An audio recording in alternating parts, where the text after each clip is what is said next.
오늘 성경 말씀은 요한일서 5장 1절에서 6절입니다. 서양 사람들은 사랑한다 라는 말을 일상적으로 사용합니다. 이에 비해서 한국을 비롯해서 동양 사람들은 그런 말을 어색하게 생각합니다. 요즘 젊은이들은 영어나 TV 영향 때문인지 이런 말을 자연스럽게 쓰는 것 같습니다. 설교에서 사랑하는 성도 여러분이라고 말하지만 기독교 신앙을 깊이 알면 알수록 이 사랑한다는 말을 하기가 쉽지 않습니다. 왜냐하면 사랑이라는 무게는 절대 가볍지 않기 때문입니다. 헬라어로는 사랑이라는 단어가 네 가지로 표현됩니다. 아가페, 필로스, 에로스, 스톨게입니다. 아가페는 신적인 사랑을, 필로스는 우정에 근거한 사랑을, 에로스는 연인 사이의 사랑을, 스톨게는 자녀를 향한 부모의 사랑을 뜻한다고 알려져 있습니다. 그래서 사람들은 에로스를 본능적인 차원으로, 필로스를 인격적인 것으로, 아가페를 이타적인 것으로 봅니다. 그런데 기독교인들은 아가페를 수준 높은 것으로, 에로스를 천한 것으로 여기는 경향이 있습니다. 그러나 그렇지 않습니다. 에로스도 아름다운 것입니다. 사랑은 하나입니다. 헬라인들은 사랑의 특징을 구별한 것뿐이지 네 종류의 사랑이 따로 있다고 말한 것이 아닙니다. 에로스만 보더라도 그렇습니다. 헤르만 헤세의 지와 사랑에서 두 사람이 주요 인물로 나옵니다. 나르치스와 골드문트입니다. 나르치스는 지를 가리키고 골드문트는 사랑을 가리킵니다. 골드문트의 사랑은 에로스입니다. 에로스는 삶의 미학입니다. 예술가, 시인, 과학자들의 열정이 다 에로스입니다. 마르쿠제는 에로스와 문명에서 에로스가 인간 문명의 원초적 에너지라고 말합니다. 남녀가 만나서 격정적인 몰입의 관계로 들어가는 것도 에로스의 능력입니다. 그런 능력에 의해서 그들은 아기를 낳고 인류를 이어갑니다. 그러하기에 에로스 역시 하나님의 창조 능력이라고 할 수 있습니다. 그렇다면 도대체 사랑은 무엇일까요? 먼저 사랑의 존재론적 능력에 대해 알아보면 개역개정 성경에 보면 요한일서 4장 7절부터 21절에 하나님은 사랑이시다 라는 소제목이 달려 있습니다. 여기에는 사랑장이라고 불리는 사도 바울의 고린도전서 13장에 버금갈 정도로 사랑을 깊이 있게 다루고 있습니다. 7절, 8절만 보아도 그 아름다운 표현들이 감동을 느낄 수 있습니다. 사랑하는 자들아, 우리가 서로 사랑하자.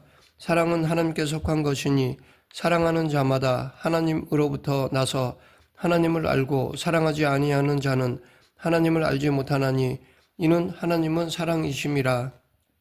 이 하나님은 사랑이시라 라는 표현은 요한일서 4장 16절에도 반복됩니다. 전체 단락이 하나님을 사랑하는 자는 또한 그 형제를 사랑할지니라 라는 말로 끝이 납니다. 이런 구절 외에도 성경에는 사랑에 대한 이야기가 많이 나옵니다. 예수님은 율법 중에서 가장 큰 계명이 무엇이냐 하고 묻는 율법학자에게 신명기 6장 5절을 인용해서 마음과 목숨과 뜻을 다하여 하나님을 사랑하고 이웃을 내 자신과 같이 사랑하는 것이라고 대답하셨습니다.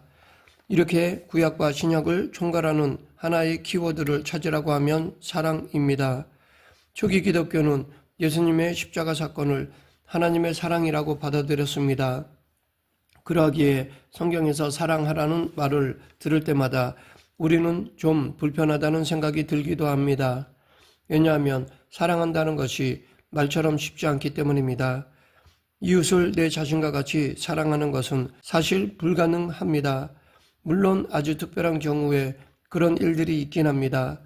실제로 자기 자식을 죽인 살인자를 양자로 삼은 경우가 있습니다. 하지만 그것은 아주 특별한 경우고 내 자신과 같이 정도는 아니고 그보다 조금 낮은 단계인 역지사지도 우리에게는 쉽지 않습니다. 경쟁하지 않고 싸우지 않으면서 살기도 어렵습니다. 우리의 일상은 오히려 이와는 반대입니다. 만인에 대한 만인의 투쟁이라는 말처럼 서로를 극복해야 할 대상으로 여깁니다.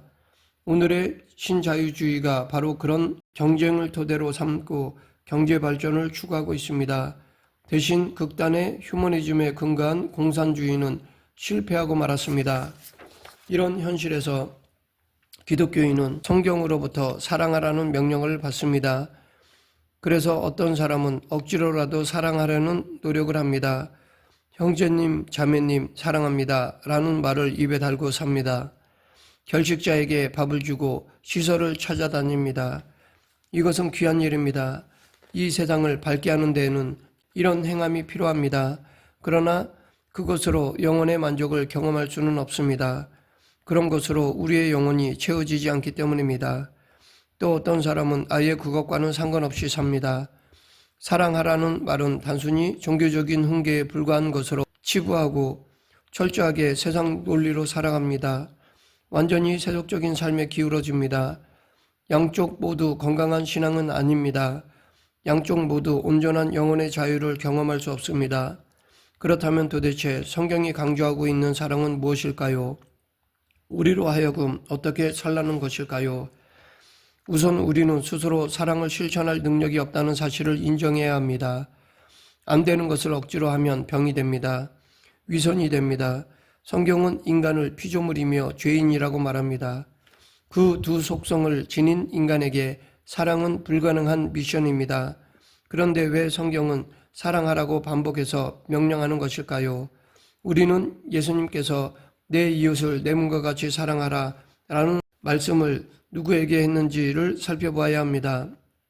예수님을 시험하려고 질문한 바리새인 율법학자에게 주신 말씀입니다. 그러하기에 예수님의 이 말씀은 하나님의 율법과 계명에 대해 이론적으로 따지면서 다른 사람에게 무거운 율법의 짐을 지우지 말고 그들의 삶을 받아들이라는 뜻입니다.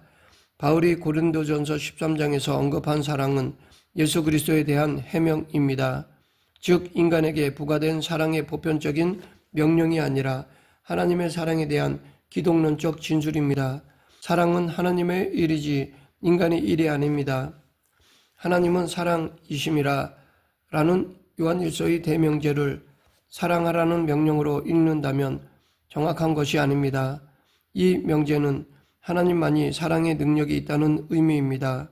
즉 사랑은 하나님의 존재론적인 능력이지 사랑이 행할 수 있는 성품은 아닙니다. 하나님이 우리를 통해서 행하시는 생명 창조의 능력이지 우리가 노력해서 개발하거나 확산시킬 수 있는 인간적인 소질이 아닙니다. 그렇다면 사랑하라는 성경의 명령은 잘못된 것일까요? 이에 대해 앞에서 내 몸과 같이 사랑하라 라는 예수님의 말씀이 바리새파 율법학자에 대한 경고라고 한 데서 어느 정도 대답이 주어졌다고 봅니다. 초기 기독교에는 영지주의에 기울어진 교회 선생들이 많았습니다. 그들은 일방적으로 신적인 사랑만을 강조했습니다. 그래서 그들은 세상은 악하고 사람의 육체도 악하기에 그런 것들은 무시하고 오직 영적인 것에만 관심을 기울여야 한다고 주장했습니다. 그래서 자연히 그들은 예수님도 육체가 없는 영적인 존재였다고 주장하였습니다. 예수님의 육체는 실체가 아니라 환상이었다는 것입니다. 초기 기독교의 정통 교부들은 이들과 싸웠습니다. 그 과정에서 형제를 사랑하라 라는 말씀이 나온 것입니다. 보이는 형제를 사랑하지 않으면서 하나님을 사랑한다고 말하는 것은 거짓말이라는 것입니다. 사랑하라는 명령은 영주주의의 신앙적 위험성에 대한 경고이지 휴머니즘을 실현하라는 일반적인 훈계가 아닙니다. 그렇다고 휴머니즘을 실천하지 않아도 좋다는 뜻이 아닙니다. 이것은 기독교인이 아니더라도 인간이라면 누구나 행해야 할 상식입니다. 그 상식을 기독교 신앙으로 대체할 수는 없습니다. 세상에서도 사랑을 강조하고 가르칩니다. 그런데 그런 교양 강좌는 좋은 이야기이기는 하지만 복음의 진수, 복음의 중심은 아닙니다. 복음의 중심은 하나님과의 관계를 가리키는 믿음입니다. 그래서 사도 요한은 요한일서 4장 7절부터 21절에서 하나님 사랑과 형제 사랑을 말한 후에 이어서 요한일서 5장 1절 이하에서 믿음을 강조하고 있습니다. 즉 사랑은 예수님이 그리스도이심을 믿는 데서 나온다는 것입니다. 더 나아가 그는 믿음으로 세상을 이긴다고 하였습니다. 세상을 이기는 믿음의 내용은 예수님이 하나님의 아들이심에 대한 것입니다. 정리하면 예수님께서 그리스도이심을 믿는 것이 사랑의 토대이고 예수님께서 하나님의 아들이심을 믿는 것이 세상을 이길 수 있는 능력의 토대라는 것입니다. 기독교인의 모든 삶을 규정하는 중심은 예수님이 그리스도라는 사실에 대한 믿음이라는 뜻입니다. 그런데 문제는 이것을 믿고 산다는 것이 쉽지 않다는 것입니다. 오늘 본문 6절은 우리가 믿어야 할 예수 그리스도에 대해서 이는 물과 피로 임하신 이신이 곧 예수 그리스도라고 하였습니다. 이 말은 영지주의를 염두에 둔 것입니다. 물은 예수님의 공생의 일반이고 피는 십자가 사건입니다. 영지주의자들은 영원 자존하신 하나님이 죽을 수 있다는 사실을 받아들이지 못해 하나님의 아들이신 예수님은 십자가에 죽을 수 없다고 주장하였습니다. 그러나 초대 교부들은 하나님의 아들이신 예수님이 십자가에서 죽으셨음을 믿었습니다. 초기 기독교는 갈릴리에서 하나님 나라를 선포하다가 로마 총독 빌라도에 의해서 십자가에 달려 죽은 역사적 예수가 바로 그리스도라는 사실을 확실하게 붙들었습니다. 이것은 두 가지 사실을 가리킵니다. 하나는 그리스도가 어떤 초월적인 존재가 아니라 우리와 똑같이 인간의 모든 한계를 그대로 지닌 채 역사에서 살았던 예수라는 사실입니다.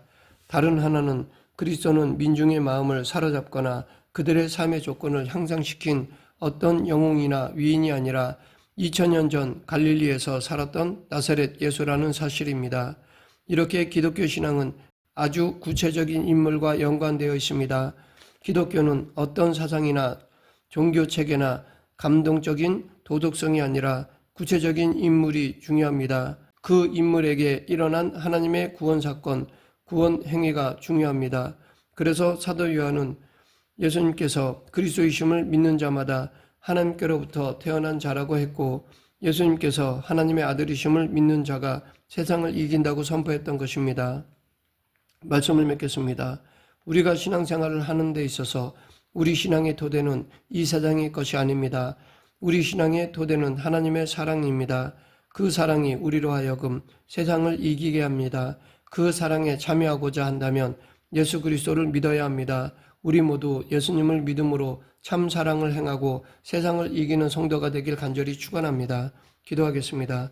사랑과 은혜가 풍성하신 하나님 아버지, 참된 믿음과 예수님으로 말미암은 사랑을 실천하는 저희 모두가 되게 하여 주시옵소서. 예수님 이름으로 기도드립니다. 아멘.